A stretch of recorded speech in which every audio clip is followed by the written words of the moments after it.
Good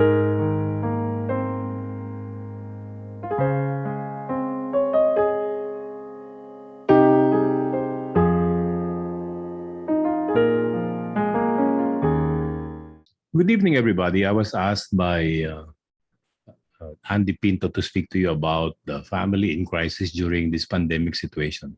So everybody's having a hard time today. So just to get into the topic right away, let me begin by sharing with you a presentation material which will run over the next 60 minutes. Okay. Hopefully, by the end of this lecture, you will discover why only 5% of people are able to manage their money properly. If you think that you're alone in having difficulty in managing money, you're not. Okay. Majority of people really struggle with how to make ends meet and how to accumulate money. So therefore, it leads us to the question of, which is in number two, what causes financial hardship? How is it that there are some people, no matter how much income they make, then when they're making a small amount of income like 25,000, they could barely make both ends meet. And then as their income grows to 100,000, 200,000, 300,000, ganun pa rin, no? They still are having a hard time. What causes that kind of a financial hardship? And finally, of course, no, we all want to know, what is the cure? Paano ba natin naayusin ito, no? How do you respond to especially today, no? How do you respond to a COVID-induced financial dislocation? Okay? So, I like telling stories because stories tend to leave a more permanent mark in the people who care to listen. Okay, so this story is a true story of a factory worker. Okay, not a factory worker, but rather an employee in a fine dining restaurant in the south of Manila, specifically in the near the Canlubang area. Anyway, so this employee was a part of a small group that I'm trying to teach about money, teach them how to handle money properly, and they belong to the lower middle class of society. When the pandemic hit, after about 30 days in early April, this young woman sent me a small note in Facebook. Okay, as you know, during that time, all of the shops were closed. And I found out that she was a part of the staff of a fine dining restaurant in the South, no? One of the major malls there. And I said, ano problema? Kasi po, sabi niya sa akin, yung aming pong tindahan, yung employer po namin, napilitan silang isara yung restaurant kasi inutos ng gobyerno. Kasi nga naka-lockdown tayo, no? And so what is your problem now? Because it was locked down, the owner ran out of money, and the last payday that they were supposed to be paid, no salary was paid to them. For people who are barely making both ends meet, yung bang abot-abot lang, pagka tumigil yung sweldo ng kahit na ilang araw o ilang linggo, major yon. So therefore, she was crying over when she was narrating it to me, and I eventually got in touch with her through an online meeting. She was crying and because she does not know what to do. She's married. The husband also worked in the same place. Pareho silang nawala ng trabaho, no? And the husband was a waiter. Obviously, no customers, no job, no tips, no nothing. Okay, they had children. No? They had one child. And she was pregnant. Okay, kung di pa naman problema yung pandemic, pati yung kanyang panganganak ngayon ay naging problema. Paano gagawin nilang mag-asawa? So, but the more pressing question was, paano po kami mabubuhay? No, during the first time the pandemic hit, yun ang unang tanong. Paano po kami mabubuhay? Wala pa pong ayuda nung panahon na yun. No one, the government has not responded to providing money and food to the people. So therefore, the entire family was on the verge of dying of hunger. Kalimutan na natin yung bayad sa upa, bayad sa kuryente. Ang mabigat talaga, wala silang perang pambili ng pagkain. So when I was talking to her, of course, no, as a human being, naawa ka, no? Kasi nararamdaman mo yung taranta, tsaka yung fear, the lack, yung desperation. You could feel it in her voice, no? So I said, I'll try to do what I can do, no? So I gathered together some friends, And sabi ko rin sa mga kaibigan ko, may grupo ng mga 20 people dito sa restaurant na ito, nawalan sila lahat ng trabaho, hindi makapag-operate yung restaurant. So therefore, pwede ba nating tulungan kahit na yung kanilang pagkain araw-araw, tapatan lang natin. Filipinos are a very charitable lot. There were several people who stood up and said, okay, yung isang empleyado, sasagutin ko yung sweldo for the next 30 days. Okay? We don't have walang katapusan na resources eh. So we can only make commitments as far as it will not harm our personal situation as well.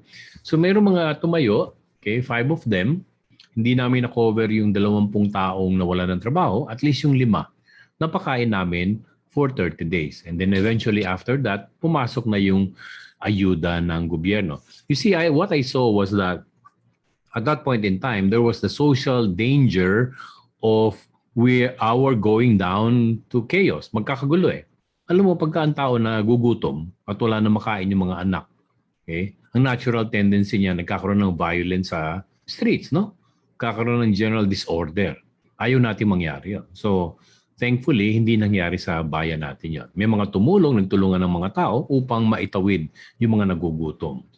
While our personal help, when we do something on a personal basis, is greatly appreciated.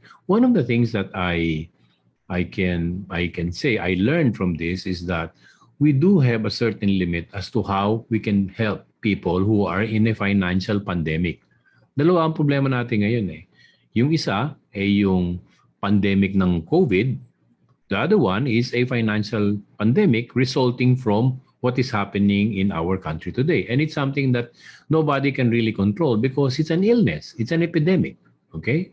So therefore, when I was asked to do this talk by one of the people who are organizing this event, sabi sa akin, what do you want me to speak about? Because I am an expert on personal finance. I do teach a lot of people on how to respond to the money that comes into their life, as well as, I think, one of the more significant things I've been doing lately is what we call remedial finance.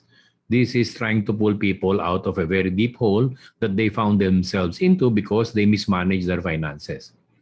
So it is not unfamiliar for me to understand what that kind of a situation is. No? So when you say financial pandemic, when people come to me and say meron silang problema because of the COVID situation, ang realization ko dyan, and tinatanong ko lagi sa kanila, yung financial pandemic nyo ba ay nagsimula kasabay ng COVID? Then a lot of them realize, when I speak to them this way, they realize na yung financial pandemic nila did not start nung nagsimula yung COVID problem. Okay? It started way back. Okay, sadly, if you read a lot of material and research on the financial situation of families, you will discover that 90%, okay, these are validated studies globally, not even only in the Philippines, but even in the countries which are very wealthy. 95% of people do not know how to manage their finances. Only 5% of the total population manage to spend their life in a very well managed and stabilized manner, to a point in which a lot of them become very wealthy. No, they attain what you call financial independence. Ibig sabihin nun, yung kinikita nila ron sa mga investment nila ay mas malaki pa rin sa pangangailangan nila. Ba't nangyari yun? Ano yung difference between that? There are certain things that sa Pilipinas or in the Philippines I have come to recognize. Number one is the changing values of people towards money. When I'm not no spring chicken, okay? So I'm a senior citizen. So during my early days when I was a small kid, the value system before, as taught to me by my grandfather, thankfully, was that before you buy anything which is something that you like and is substantial, which means it will cost a lot of money, you've got to spend a lot of time, energy, and sacrifice to save money. Okay? Common sa Christmas na ang regalo sa akin ng grandfather ko, okay, God bless him, is either a coconut piggy bank or a ceramic piggy bank or even a plastic piggy bank. Every year, he would make it a point that I get a piggy bank. Yeah, I think you get his point, no?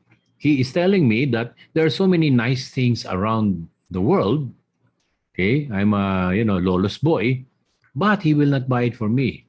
He will give me money so that this money I will save. So he will give me money, but he gives me money not to spend, but rather itabi mo yan.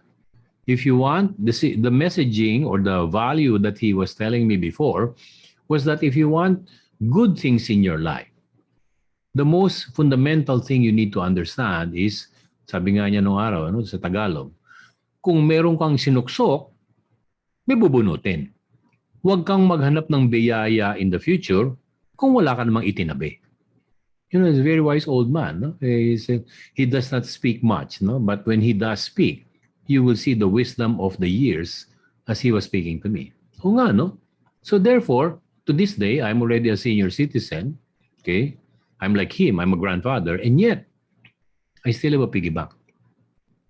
So the value system really is inculcated in the home by the parents to the children. It's not only being taught, but rather it's being lived. Okay, natututunan nung araw, ito pala ang dapat. Okay, in today's world, nagbago yon. Don't wait. Let's buy it now. Okay, you pay, most of the things that you want to buy, which is substantial, is divided by the marketing people, yung amount, no? Halimbawa, 10,000 yung bibilin mo, malaki yon. Okay, they will divide it into 12 payments. So it comes out to about 800 pesos. Kung titingnan mo, the comparison between 10,000 pesos and 8,000 pesos, what has the world managed to do? They've managed to make it appear that something substantial that you're about to buy is actually costing you 800 pesos only. Very little. So that kind of mindset has replaced the mindset of magtabi muna tayo bago natin bilhin. We think we're getting a discount when they put it out on sale, but actually, with your paying interest on the loan that you got in order to buy something that you like, you end up paying more. So that's the first thing that I have seen change. Second is the level of material temptation that people go through today is so substantial compared to before. Sabi nga natin, there's not much temptation before, kasi wala namang mall nung buong araw walang tindahan nung araw O konti lang yung mga department store na yan. No? So therefore, the temptation is not there. So the question that always comes to people when I interact with people, I always ask them this question: how long does it take you to decide to buy something that costs 10,000 pesos or more? I like that number, 10,000 pesos. If you're to buy something worth more than 10,000 pesos, nando ka sa tindahan, may sale, how long before you decide, I will buy that? Okay? The good value system that we have sometimes forgotten, that was being taught in the past, is to control our urges and think about the many things that we will purchase that cost more than 10,000 pesos. Okay, today, we decide instantly. So what changed? Okay, the value of accumulating money has changed, and the value of instant gratification has changed. Okay, the way financial decisions are being made today is more emotional. Yun ang ibig sabihin nun is now more emotional kasi mabilis ka mag-decision rather than logical. Nung araw, bago nila i-undertake yung isang purchase, ang tagal pinag-uusapan ng pamilya. Okay, anong sasakyan ang bibili natin? Saan tayo titira? Saan tayo bibili ng bahay? Lote ba muna? O tatayuan na natin ng bahay? House and lot ba yung bibili natin? The family sits down and talks about it over an extended period of time. Kasi in consideration nila, anything that is more than 10,000 pesos is a significant family expense. Today's world is full of emotional spending rather than logical spending. Sometimes, there was a time I was talking to somebody who had a problem with shopping. Sabi niya, hindi ko talaga matiis Pag pupunta ako ng mall, naririnig ko ang gaganda ng mga tunog at saka nakikita ko ang gaganda ng itsura. Hindi ko talaga matiis. Talagang bibili ako. Okay? So sabi ko sa kanya, probably what you need to do is you need to set a benchmark as to ang nakaka-damage sa'yo, hindi maliliit na tigbe 20 pesos. Nakaka-damage sa'yo, yung mga halaga na 2,000, 3,000, paulit-ulit mong ginagawa, yun ang nakakadali sa'yo. No? You are purchasing a lot of things which cost a lot of money. So this is what I will ask you to do. Every time you want to buy something, you give it the rule of 24. Okay? Pag lumagpas siya ng 2,000 pesos or 3,000 pesos, you dictate what amount will be significant.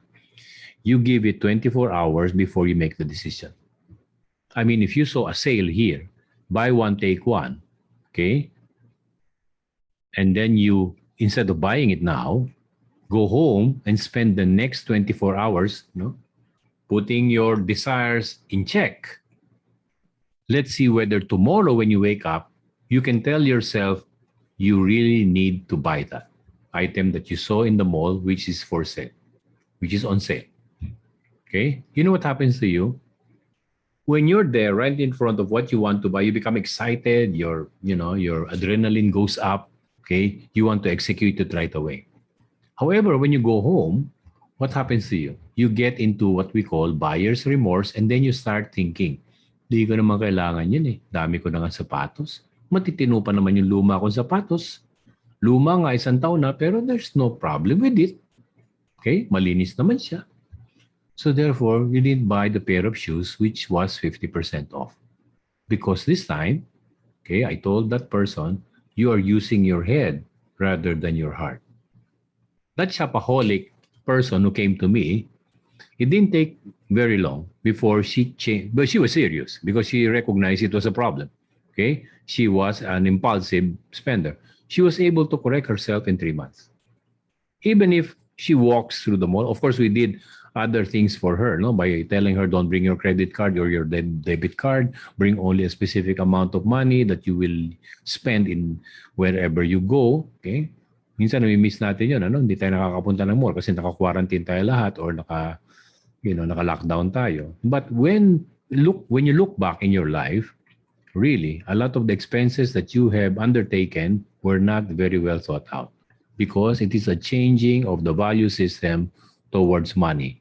We feel rather than we think. Okay? We borrow money rather than save.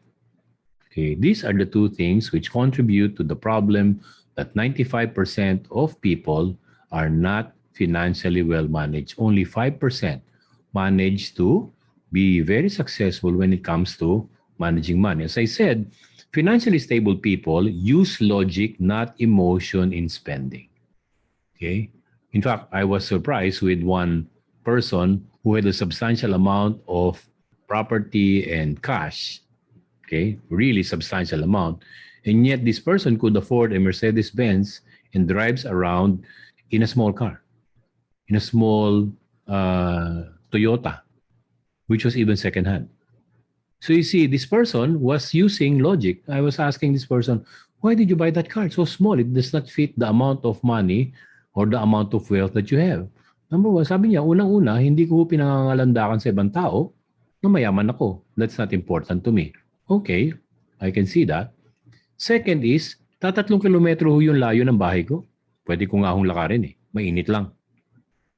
Pangatlo, nung bata po ako, ay sinabi ko na sa sarili ko, magkaroon lang ako ng simpleng auto, yun lang sinabi ko sa sarili ko, gusto kong bumili yung Toyota, okay na ako.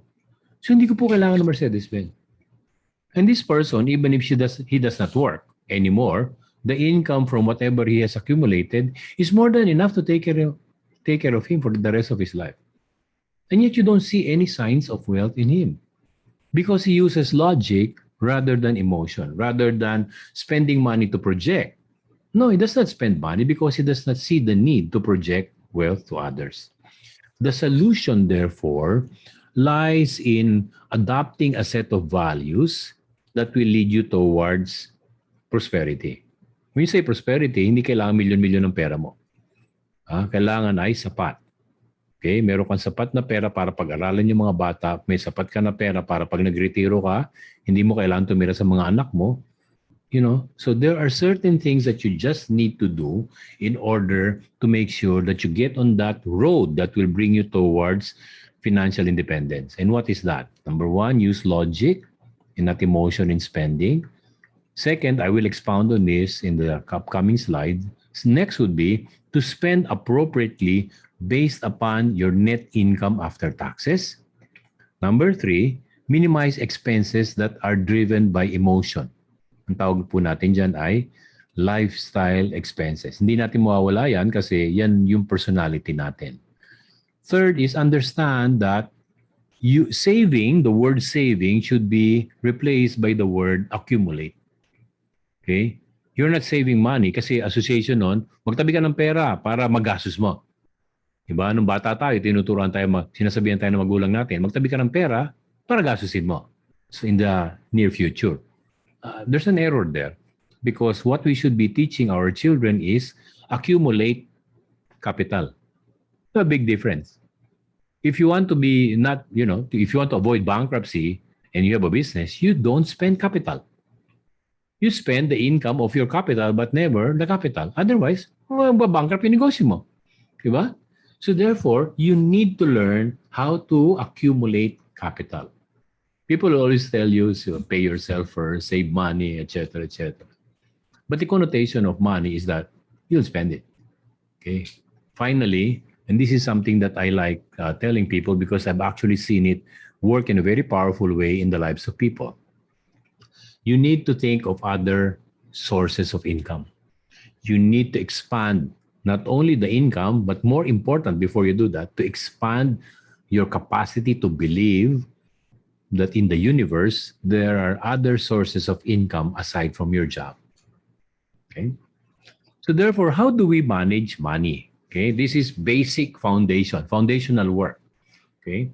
Ang una natin kailangan maintindihan is you cannot spend all of your money. Bakit? Kinita ko yan, di gagastusin ko lahat. No. There's a reason why. You will work, if you're an ordinary employee, you will begin working, let's say 20 years old, and you will eventually stop working when you're 65. Retirement age eh. Ngayon nga may iba, retirement age nila 60 lang. So for the sake of this discussion, sabihin na lang natin 65.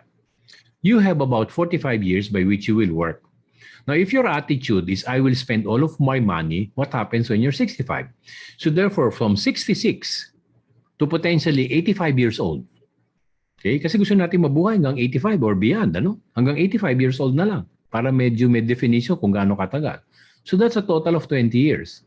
You will spend, the only money that you will spend would be the retirement pay that is given to you by the company where you work for. 1 month for every year of service. Kung gusto yung computing yun, kumuha yung calculator, i-multiply mo yung sweldo mo ngayon ng 45 years. Okay? Yun ang potentially dapat makukuha mong retirement fund. Ang susunod na tanong doon is gaano katagal yun bago maubos. So therefore, it brings us back to the point. The point I'm trying to make is that you will work until 65 but you will live until 85. If God blesses you with a good, long, healthy life, you might get to 85 or beyond. But let's assume, for example, it's 85. So therefore, you will see that there is a gap between the years where you're making money, may pumapasok sa sweldo or may pumapasok na income buwan-buwan. And then mayroong mga panahon na wala na pumapasok. Kung ano yung naipon mo, accumulate mo, yun ang gagamitin mo ngayon para mabuhay ka for the next 20 years. Mahaba po yung 20 years. Kung hindi po kayo nagtabi at umasa lang kayo sa retirement pay, sa calculation ko po, 3 taon, 3 hanggang 4 na taon, after that, ubos na. Kasi kung interest lang ang pag-aasahan mo doon sa natanggap mo, hindi ka mabubuhay, kulang yun. Hindi naman ho nagre-retire ang expenses eh. Tumutuloy-tuloy ho yan. In fact, namamaga pa nga yan kasi lumalaki yung medical expense mo at wala na yung kumpanyang dati, sinasagot nila yung medical mo. Remember? Wala na ho yan. So therefore, it is important for you to understand that one of the foundations of stability is to spend only 50% of your income for survival expenses. What are survival expenses? These are food, shelter, and clothing expenses. These are non-decision expenses. You don't have to decide whether you will eat today or not. You have to eat, period. So therefore, given that it is something that you need to do, you have to spend on it. So therefore, you don't have to decide about it. Okay? The only thing that you need to decide on or look out for when it comes to survival expenses is yung tinatawag nilang appropriate. Sa Tagalog, Bagay ba sa iyo yung ganyang klaseng gastusan? For example, kumikita ka ng, sabihin natin, para madali lang yung numero, i-multiply. Okay? Para hindi tayo nahihirapan lahat. Gawin na lang natin 100,000 yung income mo sa loob ng isang buwan. Ngayon, yung mga anak mo, gusto mo exclusive school. Okay? Yung pinakamahal na exclusive school. So therefore, you are earning 100,000 and you're spending 50,000 a month. Pag pinagsama-sama mo yung tuition fee ng mga anak mo, 50,000 a month para pag-aralin sila sa exclusive school. Tama ba yon? Mali. Yun ang tinatawag natin na the appropriateness of the expense. Ideally, if you send your kids to school, you should only be spending 10% of your annual income for all of their educational needs. You want to expand it? Hanggang 15%. You look at the table on the right side of the screen. Your rent or amortization of the house should not be more than 15% of your net income after taxes. Bakit? Meron pong salitang masakit, no? Sa house ownership. Ang tawag doon ay foreclosure. Pag hindi mo natagunan, yung bayad sa bahay sa bangko, iilitin yan. Kukunin nila yan. It doesn't matter how much you have paid. Pag sumablay ka ng kapagbabayad, nasa karapatan ng bangko na kunin yan. Hindi nila ibebenta yan, tapos susuklihan ka. Hindi po ganun yan. Pag sumablay ka ng pagbabayad, hahatakin nila yung bahay mo or yung sasakyan mo. So therefore, the amount of house rent or amortization should not be more than 15% of your income. Yun po yung pinag-uusapan po natin. Tingnan mo, 15 yung bahay, 15, 10% yung education. Kung may utang ka, kasama-sama, lahat ng utang, hindi lang isa. Yung amortization ng utang mo should not be more than 10%. And then the balance of 15%, yan yung food, electricity, at kung ano-ano pa. So kung kumikita ka na 100, yung 50% na survival expenses should only be that amount. Hindi pa po tayo tapos dyan kasi yan pa lang yung survival expenses. Ibig sabihin yan, ito yung mga gastos na wala kang pwedeng takbuhan kundi bayaran. Okay? Walang ibang direksyon kundi babayaran mo yan, 50%. Okay? So anong gagawin natin doon sa balance ng ibang income mo? Ayun. Of course, parang miserable naman ang buhay mo pagka wala ka namang konting rest and relaxation or konting kapritsyo. Hindi naman masamang may kapritsyo eh. Ano yung kapritsyo? Ito yung mga expenses na tinatawag natin that require a decision. And by the way, these expenses are the one that causes major financial trouble for people. They do not know how on earth they will lessen the impact on their income. Okay? Ano itong mga expenses na to? These are decision expenses, which means that you can say no or yes to it. These are expenses that begin, the sentence begins with the words, I want to. I want to eat in a fine dining restaurant. I want to go out drinking with my buddies. Hirap na nga. Mahirap na nga buhay. Hindi ka palalabas, barkada na sa mga kaibigan. No? I want to buy expensive clothes. I want to take a vacation. I want to change my mobile phone every 2 years. Diba? I want to give gifts on Christmas para hindi naman tayo mukhang miserable. We're still in the fiesta mentality of old. Okay? Pag binigyan mo yung isang kapatid mo, lahat ng kapatid mo, bibigyan mo ng regalo. Magulang mo, bibigyan mo ng regalo. Pag yung isang kasama mo sa opisina, binigyan mo ng regalo, yung iba may masasabi sa'yo, ang pakiramdam mo, may sasabihin yung iba, pag hindi mo rin sila binigyan. Madamot ka kasi silang binigyan mo. Kailangan silang lahat ay bibigyan. I want to become popular in the office and, give. I want to engage in sports activities. I want to. These are the things that get people into trouble because they go beyond 10% of their income. Yung kapritsyo, nasa 10,000 pesos lang a month yan kung kumikita ka na 100,000 buwan-buwan. I know that some of you may not be making that much money, but as I said earlier, it's just for the sake of easy calculation. 100, 10%, so 10. Diba? Pag sumasamahin mo lahat yan, pagka lumampas ka dyan, patay ka. Kasi kakainin ka ng kapritsyo mo. We are human beings and we are prone to what we call expenses that reflect. Gusto nating ipakita sa ibang tao, ito ako. Okay? Hindi natin pinoproject yung simpleng buhay, tahimik lang. Okay? nagko-commute kahit na kaya na bumili ng sasakyan, hindi yun ang pinoproject natin. Pinoproject natin yung image of success, image of pleasure. That's why we get into trouble. So therefore, I'm not saying that you should not do things for your family or for yourself, but you have to limit lifestyle expenses to only 10% of your net income after taxes. Of course, hindi mo maiwasan ito. This is another thing in which you don't have any choice but to spend on it nung araw, no? Ngayon, marami sa atin ay work from home. Guess what? Pag tinagtatanong ako ngayon ng empleyado, work from home ka, wala ka ng pamasahe, no? Hindi ka na kumakain sa office, di ba? Tsaka hindi ka na kailangan bumili ng maraming damit para gagamitin mo pagpasok sa opisina. Siguro na itatabi mo na yung pamasahe and everything else that you were spending when you are going to a real office. Kasi ngayon, work from home ka na. Guess what the answer is? No, they were not able to save the money that they, had the excess because they're working from home. Kahit ganon. The foundations are not in place because dapat merong sistema to determine whether you are in the right place. I would suggest you bring out a notebook with you and start trying to measure what you are. You cannot manage your money unless you measure it. Unless alam mo, you don't have to do it for 12 months. Okay? For the next 30 days, I would challenge you to get a small notebook and everything that you spend on every day, you write it in that notebook. At the end of the 30-day period, this is a self-discovery process. You write down into 3 categories which one is something that I need to survive, which are the expenses that really I can say no to and not spend on it, and which are the expenses related to my work. 1, 2, and 3. Every day, don't think about it, just write it. And then at the end of the day, at the end of the month, you try to total everything. Are you doing 50, 10, 10? If not, we have a problem. Okay, that's a financial pandemic waiting for you. Okay, waiting for you very soon in the future. It's only a matter of time. You'll get there. Tatamamin pa din. Okay, if you spend everything. The worst is, retireable ka na or retired ka na, wala ka na itabi kasi 100% expense ka. Your expense ratio should only be 70%. That is the best prescription I can tell you. Spend only 70% or less.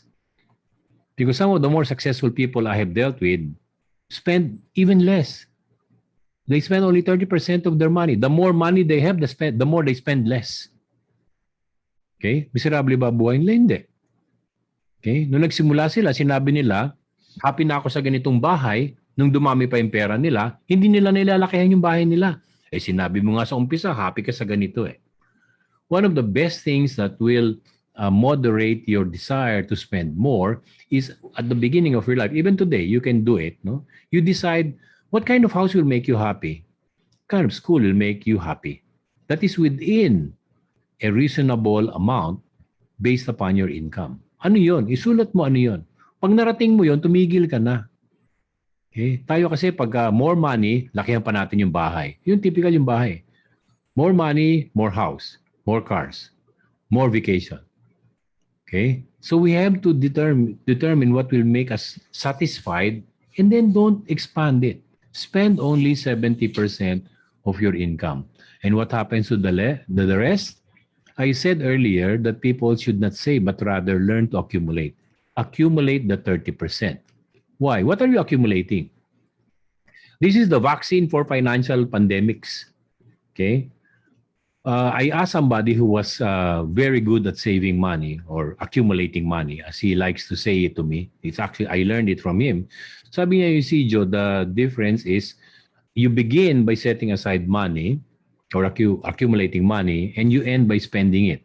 My principle and the others' principle, the principle of others is the same. They will also spend the money. However, the difference is my attitude towards money is I want to accumulate it because this money is capital. Ang tingin ko sa pera itinabi ko, hindi savings. Capital. So therefore, sometime in the future, pagka lumaki yung capital na yan, ilalaga ko yan or i-invest ko sa isang bagay or isang negosyo, nakikita pa ako ng pera. I will make this money make more money. So if this money makes more money, I can spend the income of the money, never the capital. Ganun pala yun, ano? It's not wrong to spend money. It is wrong to spend capital. Our attitude, therefore, towards money is to accumulate it rather than just to say, I will save it, but eventually I will spend it. You are setting aside that money, and by the way, you're not actually setting it aside. There are some formulas that people say, no, you pay yourself first. No. I believe that the 30% surplus is a consequence of good cash management. If you manage your expenses well, talagang tinipid mo kung ano yung pwede mong tipirin and you only spend 70% of your income, guess what happens? It is a natural path for you to accumulate 30% or even more because the accumulation is a consequence. It is not an objective. Nakita niyo yung diferensya? Di ba sabihin lang, magtatabi ako ng ganitong pera. Never happens. Pero kung ang attitude mo is, aayusin ko yung paano ako gumastos. Okay, I will predict everything before it happens. And I will spend it within what I said I will spend on. What happens because of that? A consequence of that is you are always able to have something set aside at the end of every month. Every month naman, hindi naman 30% yan. May buwan na talagang gipit, lalo na pagkabayaran ng tuition fee. Minsan na itatabi mo lang 10%. May buwan naman na talagang may bonus ka pa, okay, na natanggap sa opisina, ano nangyayari doon? So therefore, you're able to save more than 100%. Hindi yan straight 30%. Life happens to you eh. May panahon na bigla nasira yung sasakyan mo, may gastos, so mas maliit yung naitatabi mo. Mayroong panahon na wala kang gastos, ang laki na naitatabi mo. Okay? So therefore, chronic expenses like yung tuition fee, minsan lang binabayaran sa loob ng isang taon yun, kaya mong bayaran. Why? Because you know how to manage your expenses. Therefore, your income always has a surplus. Okay? Hindi tayo nauubusan ng pera. Ang dami ko natutunan sa mga grandparents ko. Isa sa mga alituntunin nila, dapat yung lalagyan ng bigas. Meron kami lalagyan ng bigas nung araw eh. Bakal pa nga yun eh. Okay? Kung bumili yung lola ko, laging parang si Moses, two of a kind. Okay? Kasi sa kanya, pag naubusan ng bigas, naku, laking kasalanan nun. Pag nangangalahati na yung lalagyan ng bigas, bibili na yan isang sako. Para pag naubos yung unang sako, meron pa isang sako. Well, they lived through the war and they know what starvation is all about since they were really selling things in Divisoria. Vendor po yung mga nunu ko, So therefore, they understood. Kailangan talaga ay huwag kang mauubusan. Kasi nung panahon ng gera, pag naubusan ka ng pagkain at nagpuputukan yung baril at saka nahuhulog yung mga bomba sa langit, wala kang bibilan, walang grocery. Okay? So dapat meron ka laging sobra. So sila lagi ganun. So in the same way, today, that is a value system that you should remember. Don't have a poverty mindset. Ubus-ubos? Uy, wala nang ganito. Naku po, sermon ang abutin natin pagka si Lola nung araw, narinig yung salitang yun. Wala na. Bakit nawala yan? Diba sabi ko, pag nangalahati yan, dapat bumibili na tayo. That is true as far as money or possessions that you have. Or even food. Huwag mong pababayaan, mawawalan ng kaban. Okay? Learn to accumulate money. Now, I gave you some basic principles on ang hirap ituro yan ng isang oras lang. Mahaba ko itinuturo yan. I just try to do shortcuts by giving you bits and pieces that you can apply right away. This is something that's very important. And I think this one, if there are so many things that you will learn today, this one, you need to pay attention to this one. How do you stabilize spending? Paano yung ikot ng pera sa kamay mo? Yan di ba? Hindi naman tinuro sa atin sa high school yan eh. The first thing is, in order to stabilize yourself, dapat meron ka isang bank account, envelope, garapon, it depends on what is comfortable to you. But dapat meron ka isang bank account, ideally, yung mga payroll nyo ngayon, hindi naman inaabot ng cash sa inyo, yung employer ninyo, kung meron kayong trabaho, binibigay sa iyo through the bank. I would suggest that you also use that for all income and expenses. Karamihan sa mga nakakausap ko, minsan yung kanilang payroll account, zero. Mabuti na lang, walang charge yung bangko. Kasi laging zero. Kasi pag dumating yung sweldo, ubos. Nililipat kagad nila o kinukuha nila kagad. Mali po yun. No? Huwag niyong pababayaan na masisiro yung bank account ninyo. Kasi pag laging zero yung bank account, ano nangyayari doon? Yun ang tinuturo mo sa sarili mong isipan. Lagi kang zero. Mali po yun. Huwag yung gagawin yun. You should have a prosperity mindset and never allow anything to go zero. Yung sinasabi ko nga sa inyo, bigas, patis, toyo, dapat hindi nasisiro yan. Ganon din sa pera. Okay? Yung pinagsesweldohan mo, doon mo kukunin lahat yung panggastos mo. Bakit? Kasi, pagka dyan ang gagaling, meron na nga online payment ngayon, di ba? Pagka dyan lumalabas yung pera mo, by simply getting a bank statement, even online, makikita mo ano yung pumasok na pera, ano yung ginastos mo na pera. Andali, simple accounting. Hindi mo nga kailangan mag-isip pa paano yung accounting. Bank statement lang plus minus lang. Nakita mo na. Okay? The second important thing is, in order to break that feast and famine mindset, okay, pag natanggap mo yung pera mo, did you know that most people would spend and pay bills over the next 2 days after they receive their income? Mali po yun Yung po tinatawag nating feast or famine or one-day millionaire. Dahil maraming pera sa bangko, sige, bayaran lahat. That's the wrong way of spending money. The right way is, before the month begins, the week before, you sit down, get a piece of paper, and outline, ano ba yung babayaran ko next month? Natural, survival expenses, grocery, etc., etc. Next month pala, due yung tuition fee ni kuya. Nakalagay doon. So therefore, before the beginning of the month, dapat inaalam mo kung ano yung gagastusin mo next month. Okay? Hindi natatapos po yan doon.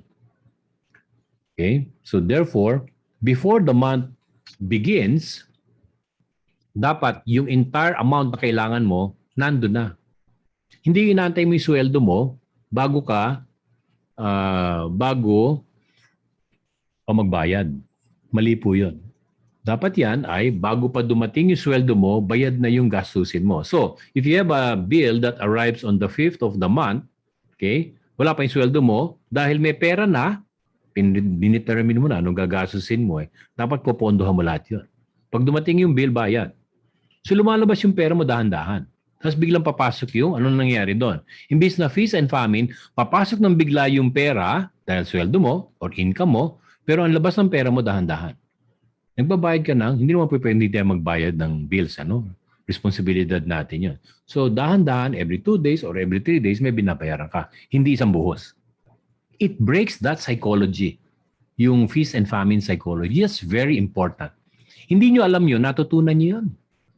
Okay? Wala nagturo sa inyo nun. It's just experiential because that is how companies pay salaries. So, ang namuo sa isip ng karamihan sa mga manggagawa is pag natanggap nila, igagastusin lahat. Naloko na. Ay di walang natira. Okay, second, you cannot plan all of your expenses. Merong mangyayari. Okay? Halimbawa, kung yung bahay mo may water pump, may bomba ng tubig, alam mo ba kung kailan masisira yung bomba ng tubig? Hindi. So pagising mo sa umaga, walang makaligo kasi putok yung bomba ng tubig. Pwede ba mag-antay yan next month? Hindi. So therefore, ang gagawin mo dyan, okay ba? Maglalabas ka ng pera para ipagawa. Those are called small emergencies. Expenses na kailangan mong bayaran kasi it's very inconvenient. Pumutok yung bomba ng tubig, walang tubig sa loob ng bahay kasi mahina ang pressure kasi galing sa ilalim ng lupa yung tubig So therefore, you need to fix that. So therefore, you should have another bank account which is equal to your 1 month's income as a standby facility for emergencies that you cannot predict. Ang tawag po doon ay small emergency. A pandemic is a large emergency, is it not?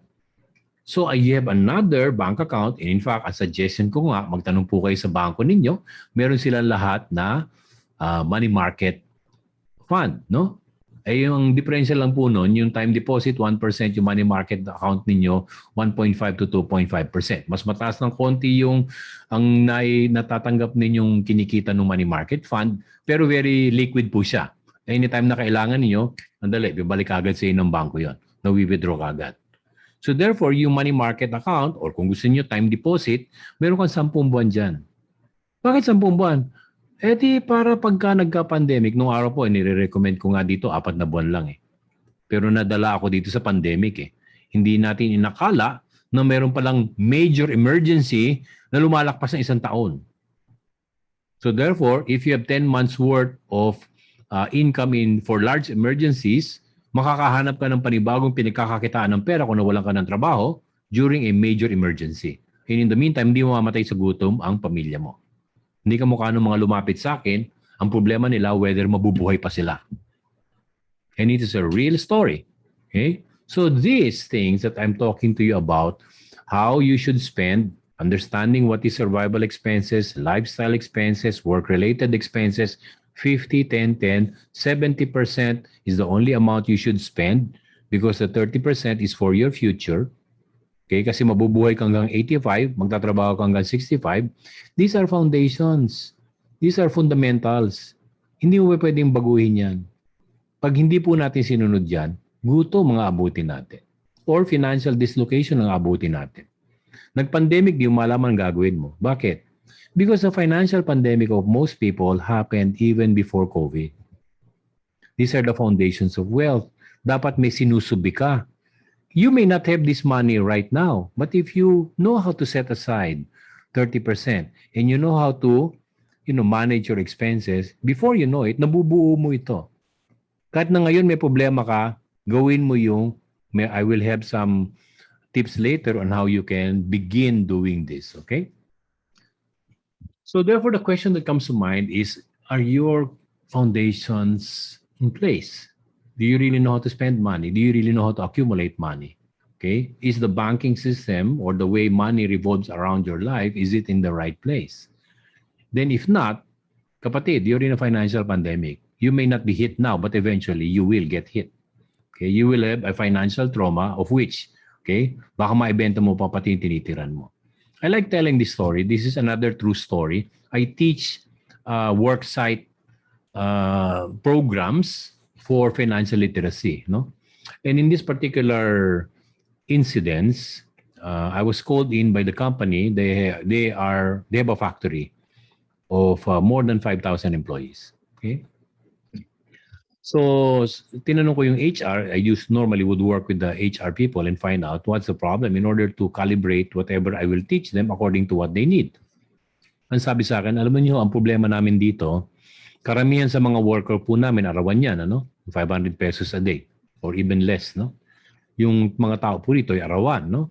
Dito po, makikita niyo yung mga empleyado namin, may bagong motorsiklo pero nakasanla yung ATM. Yung ATM. Kasi binibigyan nila ng ATM, nandun yung sweldo, di ba? Madalas po, pagka sinanla nila yung ATM, hindi na sila nababalik sa kanila yung ATM. Kasi, kasanla nila yung ATM para may bibili na gusto nila, emotional spending, okay? So, pagka nabayaran na nila yung binabayaran nila, or, halimbawa, wala sila natatanggap sa sweldo dahil binigay nila yung ATM para pambayad ng motorsiklo, so mangungutang sila ngayon sa ibang tao. So pag natapos yung motorsiklo, may panibagong utang na. Hindi natatapos yung utang ATM. Walang katapusan po yan. Yun ang problema ng factory. Okay? So therefore, ang nangyayari, dahil yung lugar nila ay maraming factory, okay, at meron silang konting retirement pay, na on the 5th year, you get 25% of your equity in the retirement fund. Ganun ang ginawa ng employer. Para may maitabi para sa pagre-retiro nitong mga taong ito. Okay? Pag naka-5 taon na sila at meron ng pera yung retirement fund nila or tinatawag nilang retirement equity, ba'y nagre-resign? Lumilipat sa ibang kumpanya. Bakit? Tambak utang eh. Gagamitin nila yung retirement equity na 25%, okay, magre-resign para makuha nila yan. Pag nakuha nila, babayaran yung ginawa nilang utang dahil sa utang. People borrow money to pay another amount which is also borrowed. That's called a kumunoy, or a quicksand of financial doom. Wala katapusan yun eh. Utang ng utang ng utang. Puro utang na lang. Pambabayad mo sa utang, utang uli. Hanggang mauubusan ka ng kamag-anak at kaibigan na magpapahiram sa iyo ng pera. Now, why did I tell you this story? Because when I was running the program, it's a group, I would do a group of 50 people at a time, no? I was talking about the fundamentals of managing money, and the objective would be for you to become wealthy or financially independent. Wealthy meaning, say, you have enough money, even if you're not working, that will take care of you for the rest of your life. Objective. Okay? May nagtaas ng kamay. He's a young man. He was, at that time, 22 years old. Bata pa, walang asawa, nakatira together with parents. Yung silang buong pamilya, Nanay niya, tatay niya, tsaka yung dalawa niyang kapatid, tatlo sila magkakapatid, okay, na wala pang mga asawa, factory worker lahat. So, iba-ibang factory lang. Okay? Yung tao na yun, yung young man na yun, who's 22 years old, may kapatid siya, pero ibang shift. Nagtaas siya ng kamay, sir, pwede po magtanong. Sabi niya, ako po ganito, kinuwento niya yung sitwasyon niya. No? Kapoy, arawan dito, pag no work, no pay, walang trabaho, hindi po kami tumatanggap ng sweldo. So, lagi po kaming kapos. Mahirap lang po kami. Nakatira po kami, nilalakad nga lang po namin eh. Makatawid nung pedestrian lane, diyan po sa kabila bahay na namin. Okay? Sa tapat halos ng factory. Small community. Okay? Class D community. Anong tanong mo? Alam mo, tanong niya really hit me in the heart eh. Sabi niya, may pag-asa pa po ba akong yumaman? I'm talking to a 22-year-old young man who makes 500 pesos if he goes to work. I cannot lie to him. Will I say yes? So what I did was, I answered him, I told him, let me think about it. Next week, when I come back here, I will seek you out. Okay? Hahanapin kita, pag-usapan natin. I did, no? Spend 1 week trying to figure out if an ordinary factory worker will become wealthy. When I came back, I told him, gusto ko makausap yung magulang mo tsaka yung dalawa mo pang kapatid. Pwede ba? Sama ako sa bahay, mag-usap tayo.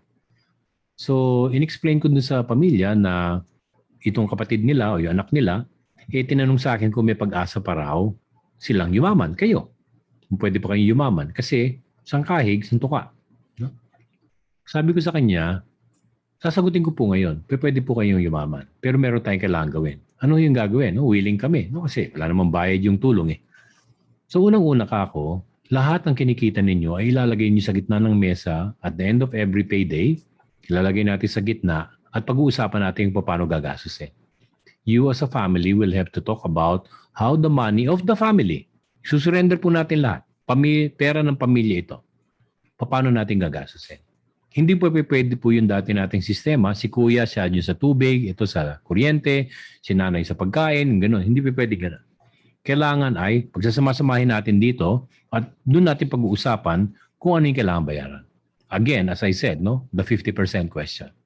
Pangalawa, kung asahan po natin yung 500 pesos a day, hindi po talaga tayo yayaman. Honest answer. However, I want to teach you something that's very powerful today. Sabi ko sa kanila. In the 60s and 70s, the mindset was that if you were working for this company, you will retire in that company. Matatapos ka ng working life mo dyan. And most of the time, kung nagsimula ka na line worker sa isang factory, matatapos yung career mo as an employee, line worker ka pa rin. Okay? Paano kaya yaman? So I told them that in the modern world today, kailangan basagin mo yung mindset na gano'n, na ang pagkakakitaan ko lang itong factory. No. I don't know where you will get it, but one of the things that I want all of you to think about and talk about over the next 7 days is, saan pa tayo pwedeng kumita? Very simple words, but very powerful words. Where else can we make money? We want to break the mindset of income being linear. Income only comes from one place, I said.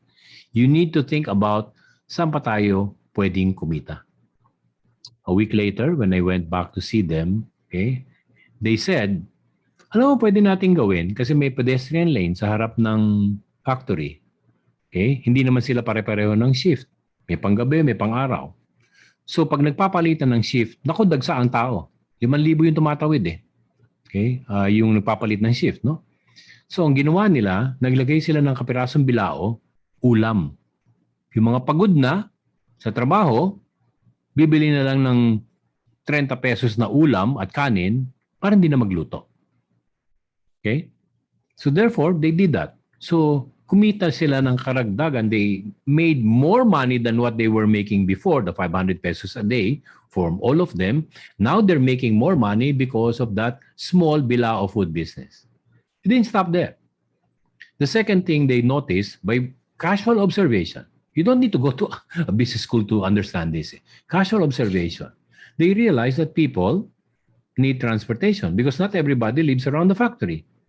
And what is the most convenient mode of transportation? A jeep? No. A tricycle.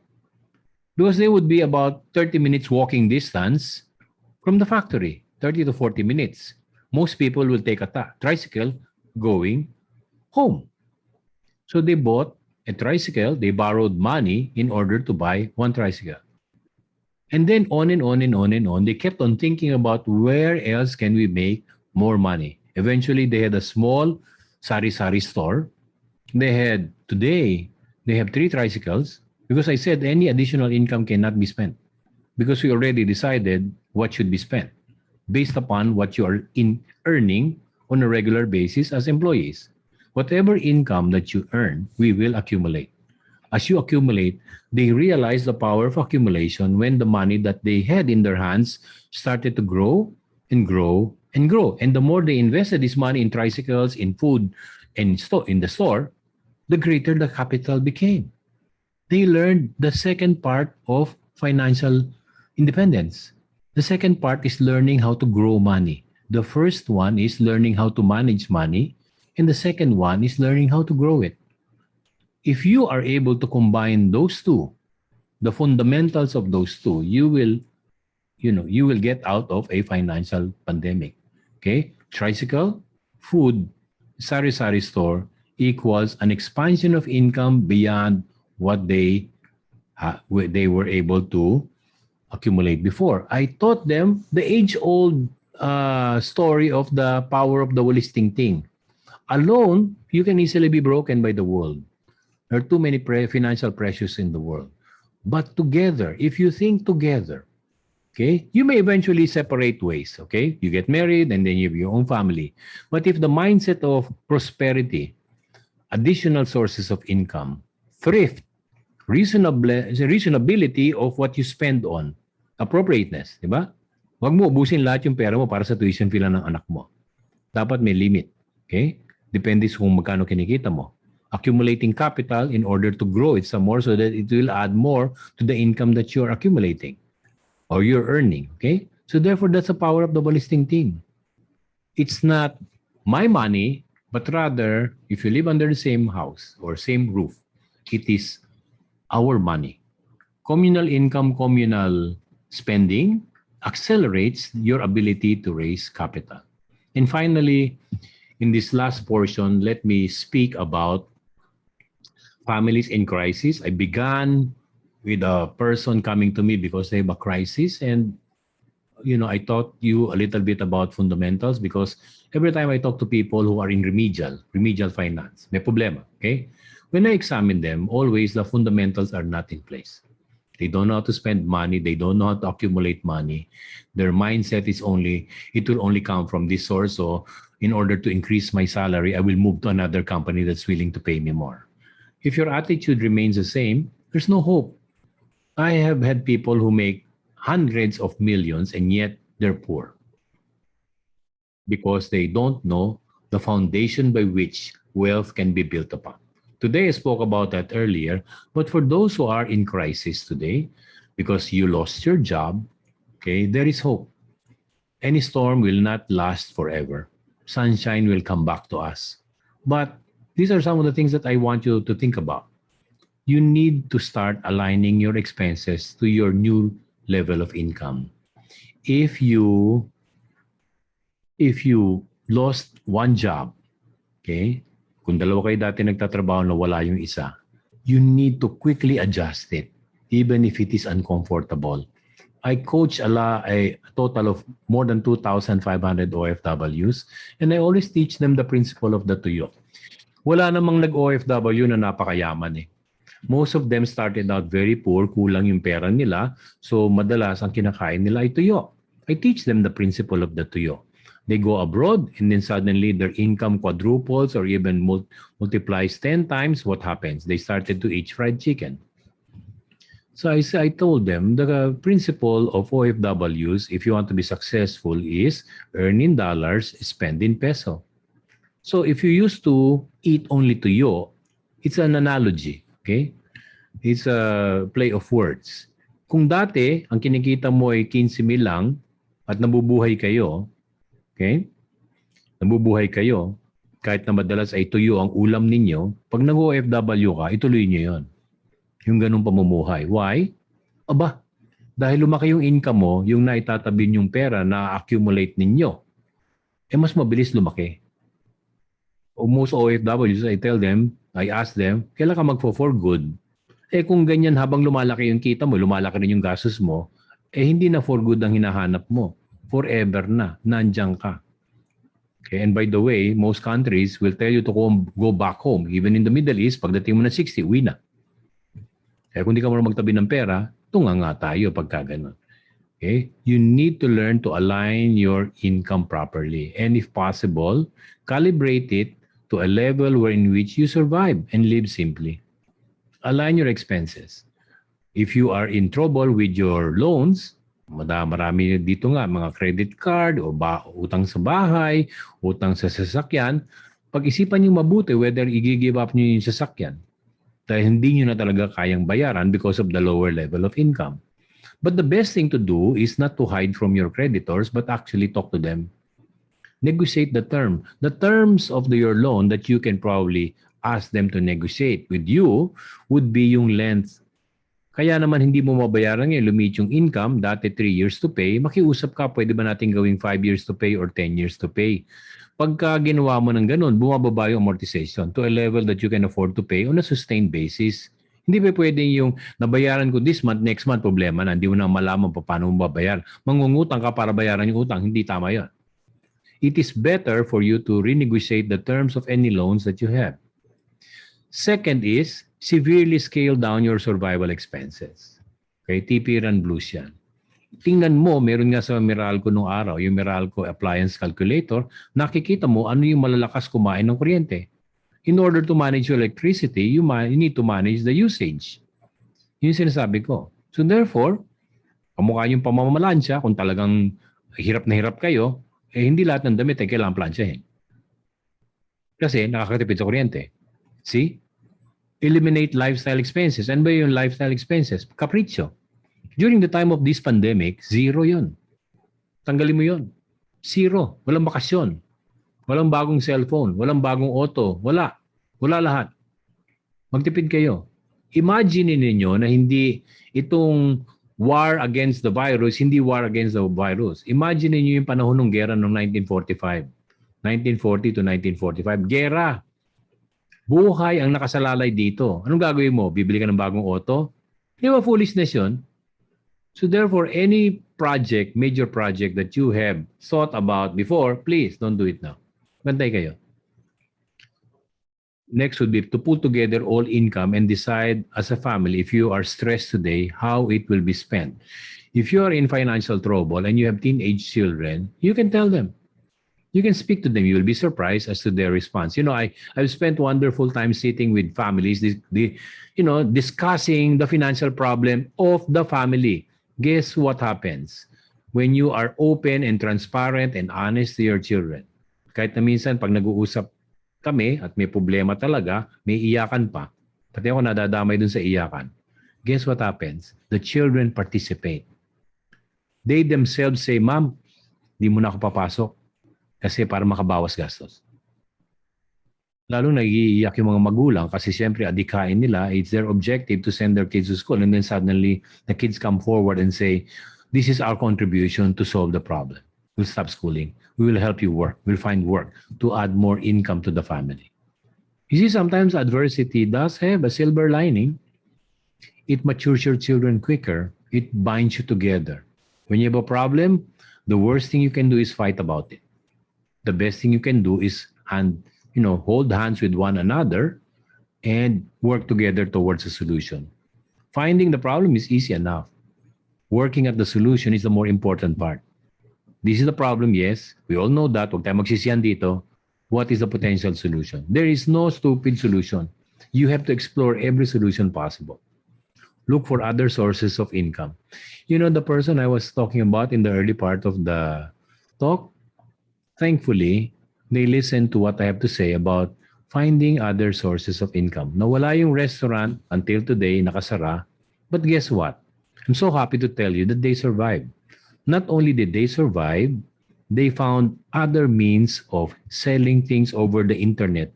They're one of the first internet entrepreneurs. Bumibili ng mga mura-mura and they would sell it for a profit and it allowed their family to survive.